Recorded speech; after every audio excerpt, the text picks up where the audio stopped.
કેન્દ્ર સરકાર દ્વારા ડુંગળીની નિકાસબંધી હટાવી લેવાની જાહેરાત કરવામાં આવતા ખેડૂત વર્ગે રાહતની લાગણી અનુભવી છે।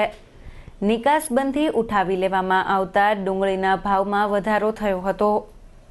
ડુંગળીની નિકાસબંધી હટાવી લેવા માટે કેન્દ્રીય કૃષિ મંત્રીને રજૂઆત કરવામાં આવ્યા બાદ ગઈકાલે કેન્દ્ર સરકાર દ્વારા નિકાસબંધી હટાવી લેવાની જાહેરાત કરવામાં આવતા ખેડૂત વર્ગમાં ખુશી જોવા મળી હતી।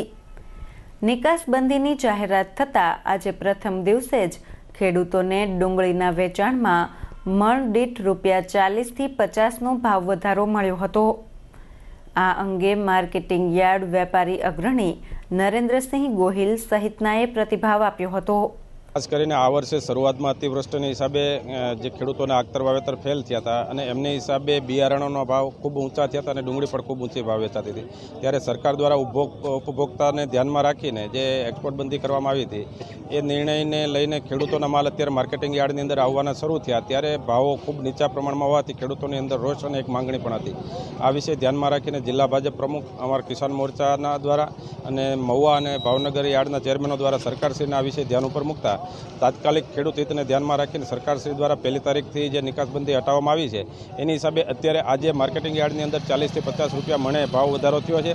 એટલે ખેડૂતોની અંદર ખૂબ હર્ષની લાગણી ફેલાણી છે। સરકારશ્રીએ મોડે પણ ખેડૂતોની વાતો સાંભળી છે અને જે નિકાસની છૂટી આપી એનાથી આજના દિવસે આજે શરૂઆતના દિવસે જ તે કાલે આજે સરકારે છૂટી આપી નિકાસની અને આજે 50 થી 60 રૂપિયાનો સીધો ફાયદો ખેડૂતોને થયો છે। ભાવમાં પણ મણે સીધો 20 કિલોએ 50 થી 60 રૂપિયાનો સુધારો થયો છે। તેથી ખેડૂતોને એક આનંદની લાગણી અને આજે આનંદ જોવા મળે છે।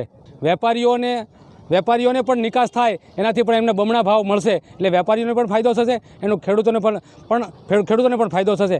આવનારા દિવસોમાં પણ હજી સરકાર પૂરેપૂરું ધ્યાન આપે અને પૂરતી નિકાસબંધી જો આપવામાં આવે તો આનાથી વધારે પણ ખેડૂતોને લાભ થશે।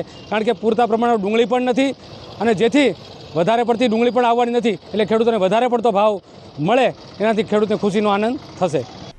ડુંગળી પરની નિકાસબંધી હટાવી લેવામાં આવતા ખેડૂતોને ડુંગળીના પૂરતા ભાવ મળી રહેશે।